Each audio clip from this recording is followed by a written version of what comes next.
സാംസങ്ങിൻ്റെ Samsung X cover 7 എന്ന പുതിയൊരു സ്മാർട്ട് ഫോൺ ഇപ്പം ലോഞ്ച് ചെയ്തിട്ടുണ്ട്. ഇത് സാംസങ്ങിൻ്റെ പുതിയൊരു റഗ്ഗഡ് സ്മാർട്ട് ഫോണാണ്. ഈ ഒരു വീഡിയോയിൽ നമ്മൾ നോക്കാൻ പോകുന്നത് സാംസങ് എക്സ് കവർ 7 എന്നുള്ള സ്മാർട്ട് ഫോണിനെ പറ്റിയിട്ടാണ്. വീഡിയോ തുടങ്ങുന്നതിന് മുമ്പ് പറയാനുള്ള ഒരു കാര്യം എന്താ വെച്ചാൽ, നിങ്ങൾ ടെക് വാർത്തകൾ ഫോളോ ചെയ്യാൻ താല്പര്യമുള്ളവരാണെന്നുണ്ടെങ്കിൽ നമ്മുടെ വാട്സപ്പ് ചാനലിലോ അല്ലാന്നുണ്ടെങ്കിൽ ടെലഗ്രാം ചാനലിലോ ജോയിൻ ചെയ്യാവുന്നതാണ്. താഴെ ഡിസ്ക്രിപ്ഷനിലും അതുപോലെ തന്നെ കമൻറ്റ് ബോക്സിലും നമ്മുടെ വാട്സപ്പ് ചാനലിൻ്റെയും അതുപോലെ തന്നെ ടെലഗ്രാം ചാനലിൻ്റെയൊക്കെ ലിങ്കും കാര്യങ്ങളൊക്കെ കൊടുക്കുന്നുണ്ട്. അവിടെ റെഗുലർ ആയിട്ടുള്ള ടെക് അപ്ഡേറ്റ്സും കാര്യങ്ങളൊക്കെ ലഭിക്കുന്നതായിരിക്കും.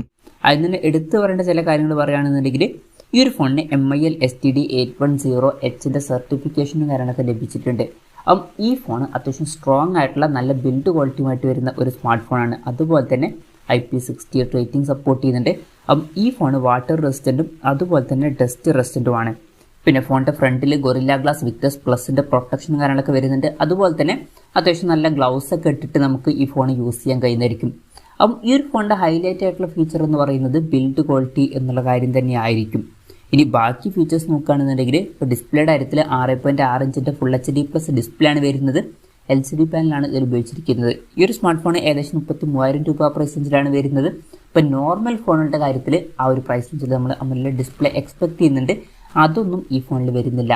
അതുപോലെ തന്നെ ഫോണിൻ്റെ ഫ്രണ്ടിൽ വാട്ടർ ഡ്രോപ്പ് നോച്ച് ഡിസൈനുള്ള നോച്ചാണ് വരുന്നത്. ഇപ്പോൾ നോർമൽ ഫോണുകളിൽ ഈ ഒരു പ്രൈസ് റേഞ്ചിൽ നമ്മൾ പഞ്ചോൾ ഡിസൈൻ എക്സ്പെക്ട് ചെയ്യുന്നുണ്ട്. അതും മിസ്സിംഗ് ആണ്. അതുപോലെ തന്നെ കൂടിയ റിഫ്രഷ് റേറ്റും സപ്പോർട്ട് ചെയ്യുന്നില്ല. 60 Hz റിഫ്രഷ് റേറ്റേ വരുന്നുള്ളൂ. ബേസിക് ആയിട്ടുള്ള ഡിസ്പ്ലേ ഫീച്ചേഴ്സ് ആണ് വരുന്നത്. ഈ ഒരു പ്രൈസ് റേഞ്ചിന് പറ്റിയിട്ടുള്ള ഡിസ്പ്ലേ ഫീച്ചേഴ്സൊന്നും ഈ ഫോണിൽ വരുന്നുണ്ട് എന്ന് പറയാൻ പറ്റില്ല. ഈ ഫോണിൻ്റെ വെയിറ്റ് വരുന്നത് 240 ഗ്രാമാണ്. വെയിറ്റ് അത്യാവശ്യം കൂടുതലാണ്. അതുപോലെ തന്നെ തിക്നെസ് വരുന്നത് 10.2 mm ആണ്. അപ്പോൾ തിക്നെസ്സും അത്യാവശ്യം കൂടുതലാണ്. പിന്നെ റഗ്ഗഡ് ഫോൺസിൽ പൊതുവെ അങ്ങനെയാണ്, വെയിറ്റും തിക്നെസ്സും കൂടാറുണ്ട്. ഇനി പ്രോസസ്സറിൻ്റെ കാര്യത്തിലോട്ട് വരികയാണെന്നുണ്ടെങ്കിൽ, MediaTek Dimensity 6100+ എന്ന പ്രോസസ്സർ ഇതിൽ കൊടുത്തിട്ടുണ്ട്. 33,000 രൂപ പ്രൈസ് റേഞ്ചിന് പറ്റിയിട്ടുള്ള ഒരു പ്രോസസ്സറൊന്നുമല്ല ഈ ഒരു പ്രോസസ്സർ. ഈ ഒരു പ്രൈസ് റേഞ്ചിനനുസരിച്ചിട്ടുള്ള ഒരു പ്രോസസ്സറും ഈ ഫോണിൽ വരുന്നില്ല. 5G സപ്പോർട്ട് കാര്യങ്ങളൊക്കെ വരുന്നുണ്ട്. പിന്നെ ഫോണിൻ്റെ ബേസ് വേരിയൻറ്റിൽ 6GB റാമും 128GB ഇൻറ്റേർണലാണ് വരുന്നത്. മെമ്മറി എക്സ്പാൻഡ് ചെയ്യുന്നുണ്ടെങ്കിൽ മെമ്മറി കാർഡ് സ്ലോട്ടും കാര്യങ്ങളൊക്കെ വരുന്നുണ്ട്. NFC എന്നുള്ള ഫീച്ചർ സപ്പോർട്ട് ചെയ്യുന്നുണ്ട്. പിന്നെ സാംസങ്ങിൻ്റെ നോക്ക് സെക്യൂരിറ്റി എന്നുള്ള ഫീച്ചറും വരുന്നുണ്ട്. ഡോൾബി അറ്റ്മോസിൻ്റെ സൗണ്ടൊക്കെ സപ്പോർട്ട് ചെയ്യുന്നുണ്ട്.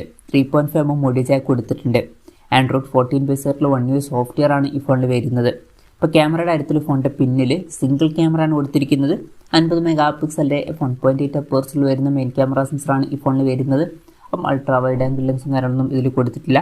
പിന്നെ ഫ്രണ്ടിൽ 5 MP f2.0 അപ്പേഴ്സിൽ വരുന്ന സെൽഫി ക്യാമറ എടുത്തിട്ടുണ്ട്.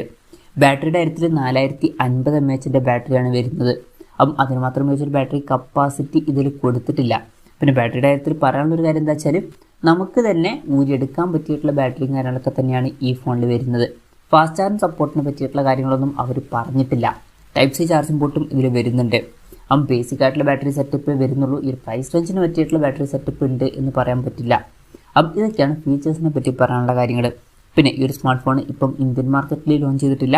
ഇപ്പം ചെക്ക് റിപ്പബ്ലിക്കിലൊക്കെയാണ് ഈ ഫോൺ ലോഞ്ച് ചെയ്തിരിക്കുന്നത്.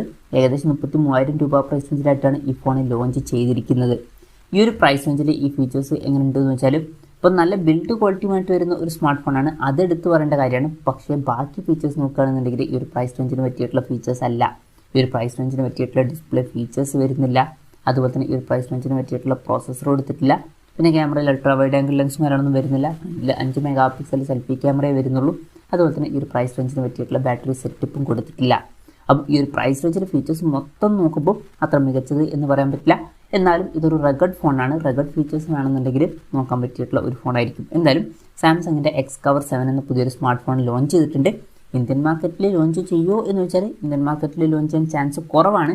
ഇതുപോലുള്ള റഗ്ഗഡ് ഫോൺസ് അധികം സാംസങ് ഇന്ത്യൻ മാർക്കറ്റിൽ ലോഞ്ച് ചെയ്യാറില്ല. എന്തായാലും ഈ ഒരു ഫോണിനെ പറ്റിയിട്ടുള്ള നിങ്ങളുടെ അഭിപ്രായം ജസ്റ്റ് ഒന്ന് കമൻറ്റ് ചെയ്യുക.